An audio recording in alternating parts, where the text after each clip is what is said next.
ahora ya vamos a las políticas sectoriales y le toca el turno a nuestra querida amiga Claudia Alonso Pesado, que es directora adjunta de Igualdad de Género de la Secretaría de Educación Pública. Claudia es licenciada en Psicología por la UNAM y maestra en Derecho Público y Administración Pública por la Universidad Autónoma de Chihuahua. En el sector público tiene más de 26 años en diversas áreas como indigenismo, desarrollo social, género, educación y transparencia y rendición de cuentas. Claudia nos va a hablar sobre el abordaje sectorial, en este caso el abordaje de la SEP para el tema de educación integral en sexualidad. La dejamos. Muchísimas gracias. Buenas tardes. A nombre del secretario Aurelio Nuño y del subsecretario Javier Treviño Cantú, agradecemos la invitación que nos hiciera la doctora Silvia Yorgoli Saucedo y Carlos Javier Echarri. Muchas gracias. A la vez saludo a quienes me acompañan en este panel. Leonor, gracias. Araceli, Carmen, María de la Cruz, Ricardo. Y pues muchas gracias a todas y a todos ustedes por recibirnos y escucharnos. Llegué en la parte final del panel anterior, hay muchas preguntas dirigidas hacia el sector educativo. La presentación que traemos, hemos construido en la Secretaría de Educación Pública una agenda. Le hemos nombrado la Agenda Sectorial de Educación Integral en Sexualidad, con énfasis en la prevención del embarazo adolescente. ¿Tienes el control? ¿Me prestas? Gracias. La primer lámina, la pregunta es, ¿por qué una agenda sectorial? ¿Por qué nace en la Secretaría de Educación Pública esta agenda? Bueno, hay un marco jurídico internacional y nacional que compromete en materia de educación integral. Hay un marco programático que orienta y define atribuciones al servicio público, una iniciativa del Poder Ejecutivo que es la ENAPEA. Hay recomendaciones nacionales en materia de derechos humanos y educación integral en sexualidad que atender.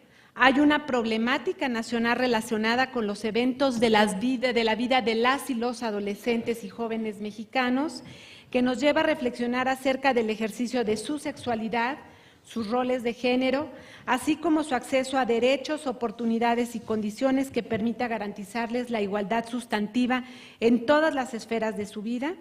La experiencia del sector educativo que ha sido central para formar a las niñas, niños y adolescentes en educación sexual, pero que requiere fortalecerse en el marco de la educación integral en sexualidad, con el fin de habilitarlos para la toma de decisiones libres, responsables e informadas en su ciclo de vida, así como para garantizar su acceso, permanencia y conclusión de educación. Si bien estos son los porqués de una agenda, entre el marco jurídico, la fundamentación de esta agenda son 13 instrumentos internacionales y 12 del ámbito nacional en materia de derechos humanos, de las mujeres, población y desarrollo, educación y salud, así como derechos de las niñas, niños y adolescentes. Tenemos la recomendación 27 del Comité CEDAW, de la Convención para la Eliminación de todas las formas de discriminación hacia las mujeres, y su protocolo facultativo del año 2012, donde nos planteó que tenemos que integrar la educación en sexualidad de manera más profunda. Le preocupaba la disminución de los contenidos que se habían dado en el último informe, así como eliminar todas las formas de violencia contra las mujeres, niñas y adolescentes en las instituciones de educación pública. También la recomendación que presenta el Comité de los Derechos del Niño en el año 2013, que nos plantea la necesidad de incluir los contenidos de educación integral en sexualidad, de prevención de VIH-Sida y de salud sexual y reproductiva en los programas escolares. La ENAPEA, que es el eje rector del evento que hoy nos ocupa, plantea que la ENAPEA relacionada con la disminución a 0 de los nacimientos en niñas de 10 a 14 años y reducir un 50% de la tasa específica de fecundidad de las y los adolescentes de 15 a 19 años y quiero decir que además esta Agenda Nacional del Sector Educativo se alinea con el marco programático nacional y con la ENAPEA a través de 45 líneas de acción y 16 indicadores. La problemática que les han venido ya explicando los panelistas anteriores y mis compañeras que antecedieron en el uso de la palabra, no voy a abundar. Lo que queremos presentar en esta lámina son los distintos ámbitos que la agenda está enfrentando. Es la visión integral que la agenda misma está planteando. 77 nacimientos por cada 1,000 mujeres de 15 a 19 años en 2014, 7 más en comparación del año 2009. 43% de casos diagnosticados de VIH-Sida se registró en jóvenes de entre 10 y 29 años durante 2014.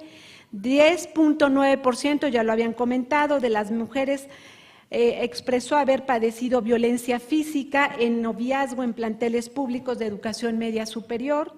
19.2% de las mujeres de 15 a 19 años en esta edad abandonaron la escuela por causa, ya sea de embarazo, de tener un hijo, casarse o unirse durante 2014. El 39.8% de estudiantes de primaria y el 35.2% de secundaria opinan que ser homosexual o lesbiana está mal. El 86.6% de jóvenes entre 15 y 29 años que se unieron o casaron mientras se encontraban estudiando, dejaron sus estudios. Esto tiene que ver con la pregunta que hacía una de las participantes: ¿qué hacer para la reinserción? ¿Qué sucede con esta parte afectiva, esta parte emocional de nuestros jóvenes? También tenemos, entre otras estadísticas, que México es el lugar de origen, tránsito y destino de trata y ocupa el 5º lugar en el mundo por el número estimado de víctimas y el 3º en cuanto a delitos cibernéticos, la mitad de los cuales están relacionados con pornografía infantil y trata de menores de edad con fines de explotación sexual. Educar integral en sexualidad también tiene que atender esta problemática. En primaria, esta es de una investigación, de un estudio que hizo Censida, y hemos retomado los datos que nos compartió esta institución sobre unas preguntas que hicieron de qué es lo que se enseña en las aulas y lo que algunos estudiantes reportaron.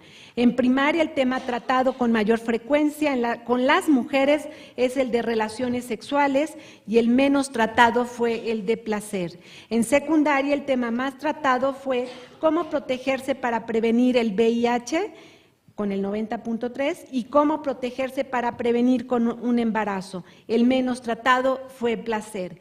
En educación media superior, el tema más tratado fue implicaciones del uso del alcohol y las drogas, y el menos fue la pubertad. Ahí ustedes van a tener la presentación, no me detengo en los porcentajes. Otro dato que es sumamente relevante, InMujeres nos convocó al grupo interinstitucional de la ENAPEA y a otras dependencias a participar en un foro nacional la semana pasada con jóvenes, con alrededor de 100 jóvenes. Y en este foro, una muy recurrente planteamiento de los chicos fue que no había comunicación con sus madres y sus padres. Investigamos la estadística y encontramos que el 14.8% de las y los adolescentes entre 15 y 18 años que se encuentran estudiando señalan la ausencia de comunicación con sus madres y padres en temas de salud sexual y reproductiva.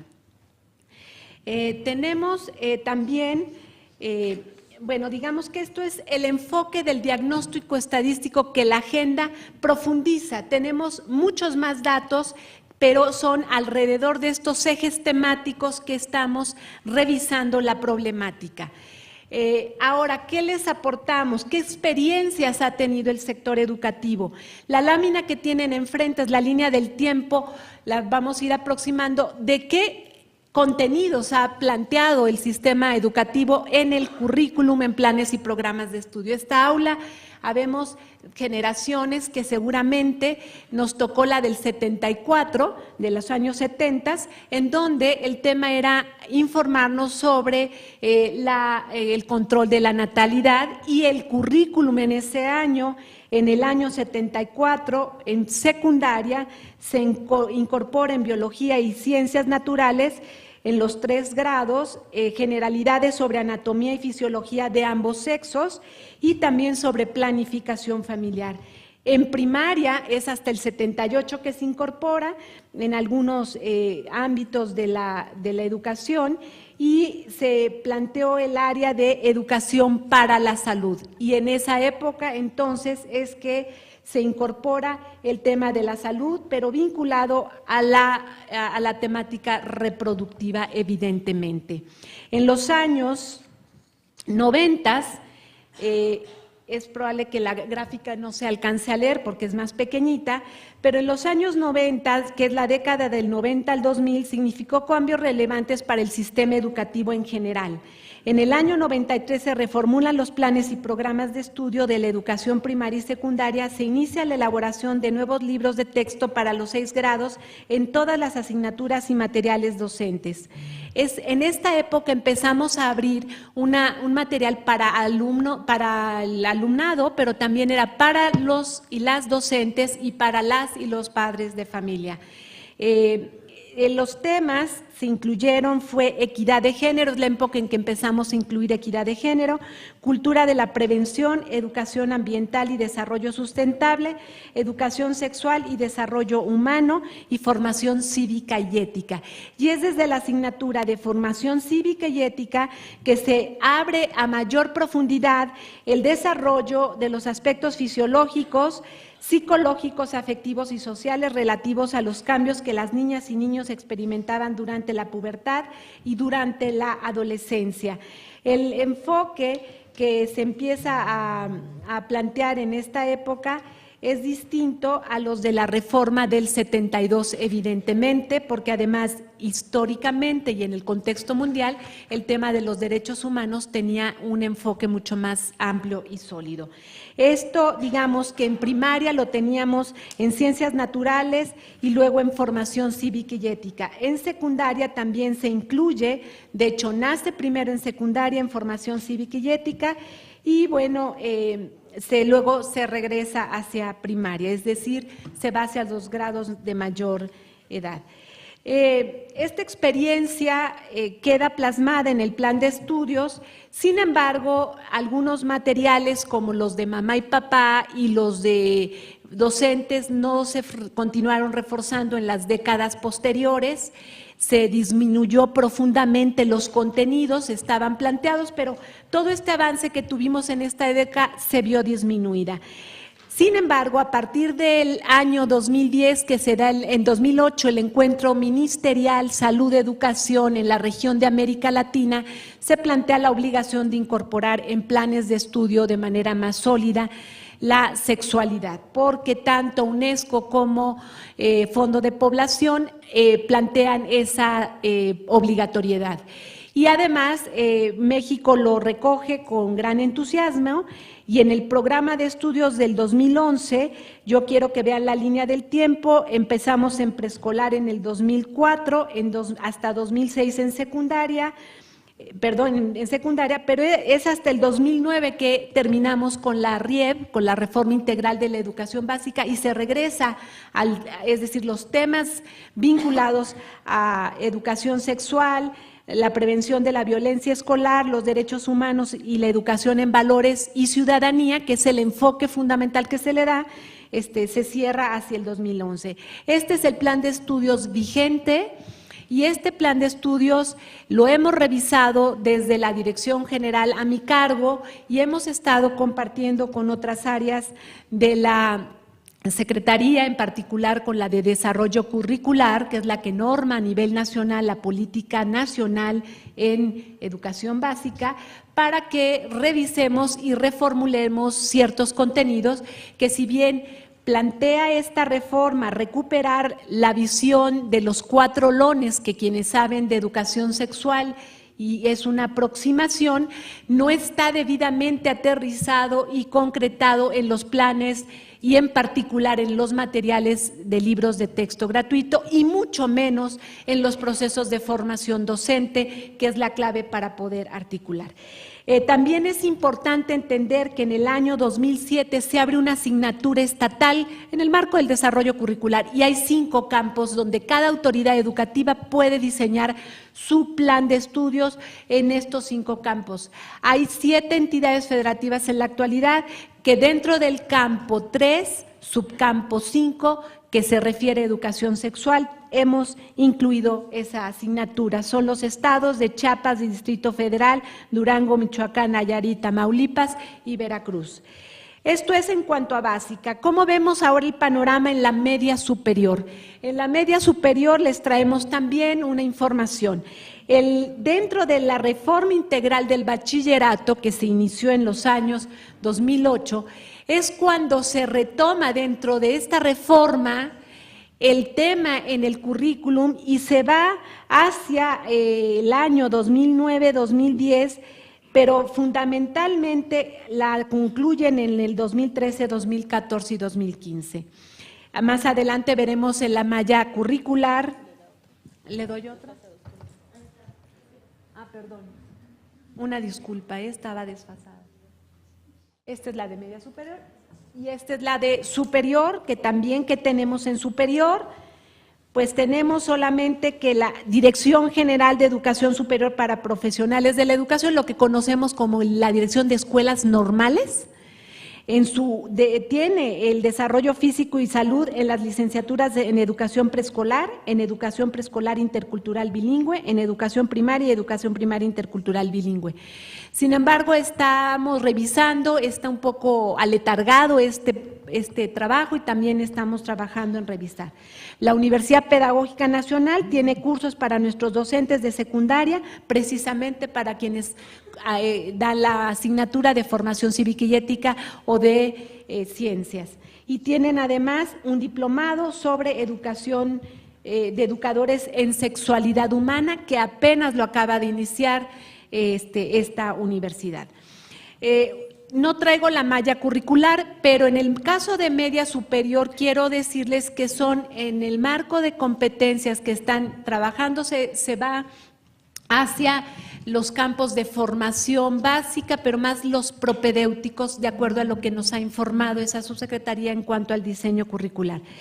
Bien, estamos en la discusión del marco teórico, porque si bien traemos este histórico de cómo ha ido incorporándose, creemos que cada ser humano está constituido a partir de diferentes planos, de lo que lo define como persona, estos planos, lo físico, lo cognitivo, lo emocional, lo sociocultural, lo espiritual, son planos que definen necesidades, potencialidades y derechos para garantizar su desarrollo. Esa es la educación integral en sexualidad. La sexualidad es parte integral de la vida humana desde el nacimiento hasta que morimos. Por lo tanto, tenemos que pensar en que la educación forma parte del desarrollo de la autonomía, del autoconcepto, de la construcción identitaria de la persona. No es un tema de salud, no es un tema meramente de protección para la reproducción o para el no contagio de infecciones de transmisión sexual. La educación, la sexualidad humana abarca el sexo, las identidades y los papeles de género, el erotismo, el placer, la intimidad, la reproducción, la orientación y la preferencia sexual. Se vive y se expresa a través de pensamientos, fantasías, deseos, afectos, creencias, actitudes, valores, conductas, prácticas, papeles y relaciones entre personas que se expresa de manera diferente según las diversas sociedades, culturas y épocas históricas. Esto lo dice la Organización Mundial de la Salud. Es un concepto que acogemos totalmente desde el sector educativo y lo complementamos con estas dos visiones de lo que es la sexualidad. La primera es la de los solones, de Eusebio Rubio, que plantea erotismo, género, reproductividad y afectividad en un modelo holístico y que se complementa. Sin embargo, estamos tomando la visión histórica y socioantropológica de la sexualidad, de Jeffrey Wicks, que también nos plantea elementos que nos transitan de manera mucho más pertinente a la parte de la interculturalidad, porque ya también se dijo, la diversidad cultural de este país también atraviesa sus sexualidades. Nos plantea la UNESCO y también Fondo de Población las distintas corrientes o enfoques de la educación en sexualidad, el enfoque moralista, el biológico funcionalista, el preventivo patológico, y busca que caminemos hacia el integrador y más bien hacia el del desarrollo, y que esto tiene que ver también con los objetivos de desarrollo sostenible de la Agenda 2030. ¿Qué queremos decir? ¿Estos enfoques están presentes en el currículum? Sí. En el pensamiento de muchos de aquí son docentes, seguramente ustedes tampoco son expertos en sexualidad, o quienes están madres y padres, no lo sabemos, y nuestros enfoques se atraviesa un enfoque moralista de repente, un enfoque patologista o el de riesgo, que es el que prevalece, en lugar de verlo en una visión de desarrollo, en una visión de placer, de gusto, de felicidad, de bienestar, que es como deberíamos de irlo transitando. Me han pedido que ya corte, me voy a tomar un minuto simplemente. Estamos planteando el consenso de Montevideo como uno de nuestros ejes rectores. También nos plantea ahí qué es la educación integral en sexualidad. Este es un marco que les pedimos a madres, padres de familia y a todos los académicos de este país que entendamos la importancia y relevancia de este consenso y de este mandato para que transite el sector educativo a elaborar un trabajo mucho más que responda a este mandato. Y para ello requerimos la convergencia de toda la sociedad. Creemos que la educación sexual integral es la mejor fuente de información objetiva y científica para equipar a niños, niñas y adolescentes de los conocimientos y habilidades necesarios para lograr su bienestar, ejercer sus derechos y desarrollarse plenamente. Acá atrás, bueno, se sigue la definición de la educación integral en sexualidad. Ya no, nada más enfatizo, agrego, la educación integral en sexualidad plantea un desarrollo que es a partir del desarrollo psicosexual y del desarrollo de cada edad, y consecuentemente el desarrollo curricular tiene que ser programáticamente armonizado. La discusión que aquí escuché es: ¿lo transversalizas o creas materias específicas? Argentina, Uruguay, Cuba, hay experiencias muy útiles en la región que estamos revisando para ver hacia dónde tendríamos que mejorar el diseño de este currículum. Los objetivos de la agenda, en síntesis, es renovar lo que tenemos. Hay objetivos específicos, es prácticamente a la problemática que planteamos, hay un objetivo específico. La meta nacional son las de la ENAPEA, por eso es el énfasis en la prevención del embarazo, y tenemos metas del sector educativo. Nuestra población a atender, me parece muy importante transmitirles, porque es el dolor social el que nos lleva a tener esta sensibilidad. Tenemos que evitar el abuso sexual en niñas y niños de 3 a 5 años. Tenemos que evitar el abuso sexual en primaria, además el acoso escolar por cuestiones de género y de identidad sexual, evitar la violencia sexual, visibilizar las nuevas masculinidades. Lo mismo es en secundaria, pero además disminuir el embarazo, promover el proyecto de vida, reinserción escolar y prevenir las infecciones de transmisión sexual y VIH-Sida. Para otras modalidades educativas, es un poco lo que ahí tratamos de transmitir, son todas las anteriores. Hasta aquí quisiera dejar mi exposición para cerrar diciendo: tenemos 7 ejes de trabajo en 10 líneas de acción de la ENAPEA, con 35 líneas del marco programático, con 16 indicadores. De ellos, 3 son de la ENAPEA y en la ronda de preguntas espero poderles compartir. Participamos 27 áreas de la Secretaría de Educación Pública en esta agenda. Muchas gracias.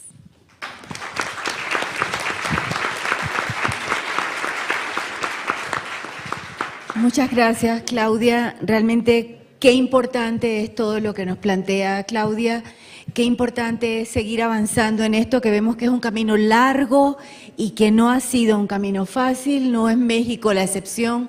En general, en todos los lugares ha sido un camino difícil de avanzar porque hay una gran resistencia en todos los temas que involucren información a jóvenes y adolescentes. Es realmente uno de los temas más difíciles. Claudia nos pone de relevancia actores fundamentales como padres de familia y docentes, están realmente a la altura y con las capacidades necesarias para involucrarse en los procesos. Bueno, todavía tenemos mucho camino que recorrer en ese sentido.